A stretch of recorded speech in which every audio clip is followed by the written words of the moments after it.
আসসালামু আলাইকুম। আজকের খবর থেকে আমি বাইজিদ বলছিলাম, সম্পাদক।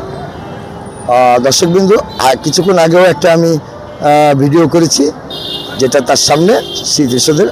এখন যে ভিডিওটা করছি সেই ভিডিওটাও ভদ্রাত আপনার 4 রাস্তার মোড় বলছে স্মৃতিসৌধ এবং অতিথি হোটেলের সামনে আপনারা দেখতে পাচ্ছেন। যারা যারা ব্যবসায়িক আছে এই অঞ্চলের মধ্যে, তারা এই সমস্ত যে সামনে অটো এইভাবে রাখে, এই বিষয়ে আবার আমাকে কথা বলতে হয়।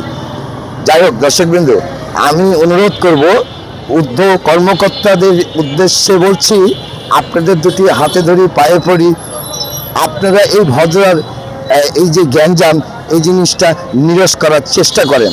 আল্লাহ তাআলা বলেছে, যদি কেউ চেষ্টা করে অবশ্যই তার আমি ফল দেব। সেই দৃষ্টিকোণ দিয়েই আপনাদেরকে বলছি আমি, ঊর্ধ্ব কর্মকর্তার কাছে উনি যেন একটু এই ভদ্রা মনটা খেয়াল রাখে। কারণ কিছুদিন পরপরই অ্যাক্সিডেন্ট এবং দুর্ঘটনা ঘটে একই কারণে। আজকে অটোগুলো থেমে আছে কোথায় কোথায়, একটু ভিডিওতে দেখবেন, তাহলে বুঝতে পারবেন। দর্শকবৃন্দ, ভিডিওটা আমরা একটু দেখাই আপনাদেরকে, যে দেখেন কি পর্যায়ে আছে এই ভদ্রার মোড়। এবং অলওয়েজ টাইম 24 আওয়ার্স থাকে, সবচেয়ে বেশি থাকে কিছু কিছু সময়। যেই কিছু কিছু সময়গুলোর জন্যই আমার এই ভিডিওটা করা। যাই হোক, এই প্রতিবেদন আমি করেছি, এটা বাস্তবতাও আপনারা দেখতে পাচ্ছেন। দর্শক বন্ধু, বাস্তবতা দেখতে পাচ্ছেন, অটো কিভাবে রাস্তার মাঝখানে দাঁড়িয়ে আছে, আইন শৃঙ্খলা বাহিনী বসেই আছে, কোনো কথা নাই। তাহলে যদি আপনারা দায়িত্ব না পালন করেন, সেটাও ঊর্ধ্ব কর্মকর্তাকে বলতে হবে যে আমরা পারছি না, আরও ফোর্স লাগবে।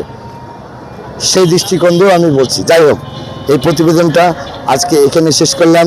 দর্শকবৃন্দ, আজকের খবর থেকে আমি বাইজিদ, সম্পাদক বলছিলাম।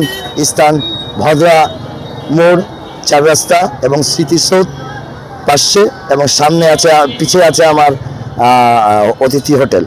ধন্যবাদ দর্শকবৃন্দ আমার এই চ্যানেলে থাকার জন্য।